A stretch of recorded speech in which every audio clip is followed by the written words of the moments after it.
4 knockouts, 11 submissions, 0 decisions. Just how good is Benoit Saint Denis?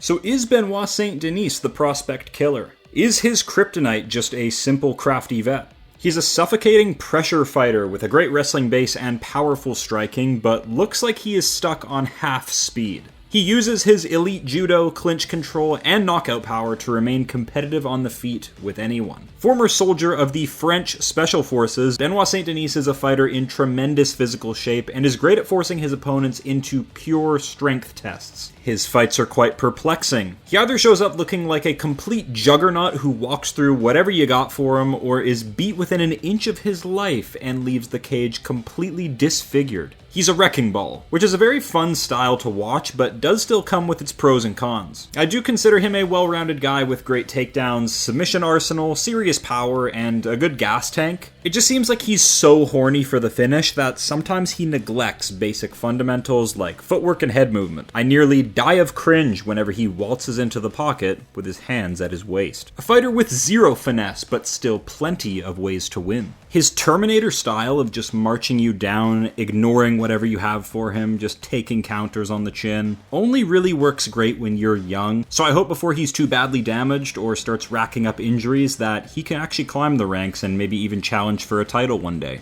At the end of the day, he's just a bit too reckless for me to trust long term, but Benoit will always have my respect and should be cherished by the fan base. His debut was such a brutal loss, made worse by an amateur referee, that the fact he is still here in the UFC is honestly quite a blessing.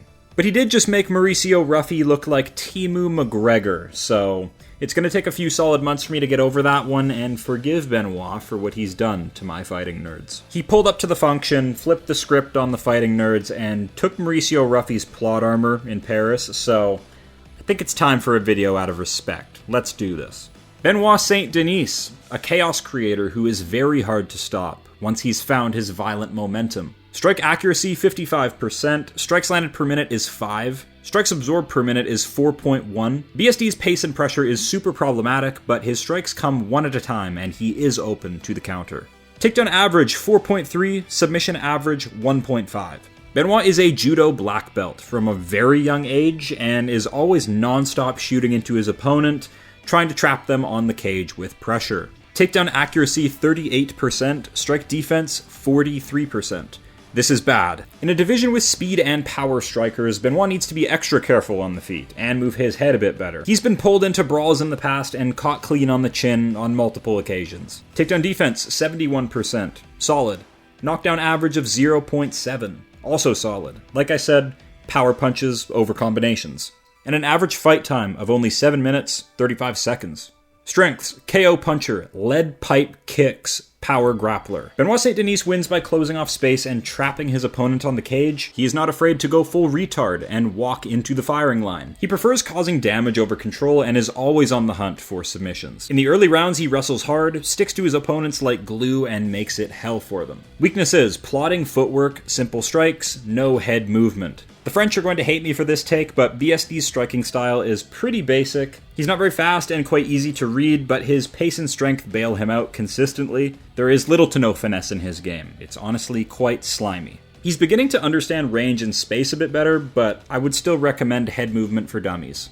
Best performance, stealing the hype of Mauricio Ruffy. Right when you think Ruffy is about to evolve into 2016 Brazilian McGregor, he completely fumbled what could have been his rise to superstardom. Ruffy came up short against his first UFC-level grappler, where he made multiple fight-ending errors, and we're going to go through them, while still giving full credit to Benoit. He looked for fight-ending counter shots instead of properly adapting to the pressure fighter in front of him, and missed critical moments to take top position as well. All his actions indicate all he wanted was a KO victory, and he paid the price for it.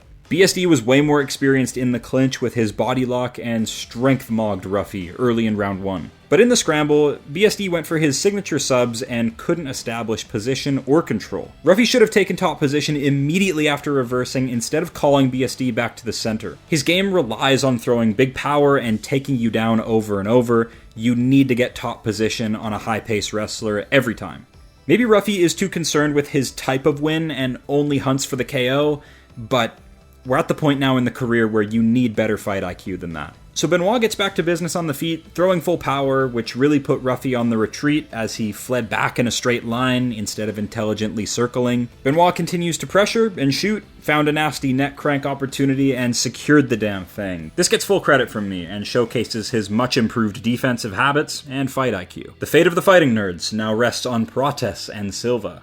Wish them luck. Most fun, his firefight with Dustin Poirier. Benoit was sort of his own worst enemy in this fight, constantly spamming double leg takedowns, which Poirier was able to defend with guillotine chokes. I know we all meme the gilly jumper himself, but Poirier was actually high IQ for this one. Benoit was pressuring very hard, and having to defend multiple front chokes will begin to gas you out. So Benoit got his control in this fight, but this wasn't a young prospect he was dealing with, but rather a crafty vet. For whatever reason, he's always struggled the most with veterans that have had the answers to his high-pressure style. And Moicano was a genius to take him down with his own body lock right off the bat and look for heavy damage on top with slicing elbows. We looked at Benoit's stats earlier, and he pursues takedowns and submissions a lot, like probably too much. He's a finish-only fighter, but I think he really learned his lesson here about preserving cardio. So unable to find a sub on Dustin, Benoit slowed down massively in the second round and zombied forward onto a powerful counter, sending him to the shadows. It's the last KO of Dustin Poirier's career, and it's a beautiful one. This fight showed an opponent able to survive Benoit's early sub attempts and rallied back to punish him once he slowed down. So do we think anyone else can replicate what Poirier did? Comment down below. Future matchups, Mateusz Gamrot, Beneil Dariush. These two options I think are perfect right now for Benoit and are spots that will pit his relentlessness against a competitor with very high fight IQ and experience. Gamrot has shown to not be the most impressive striker, but does display 5-round cardio, expert scrambles, and played a big role in Dustin Poirier's training camp for Benoit.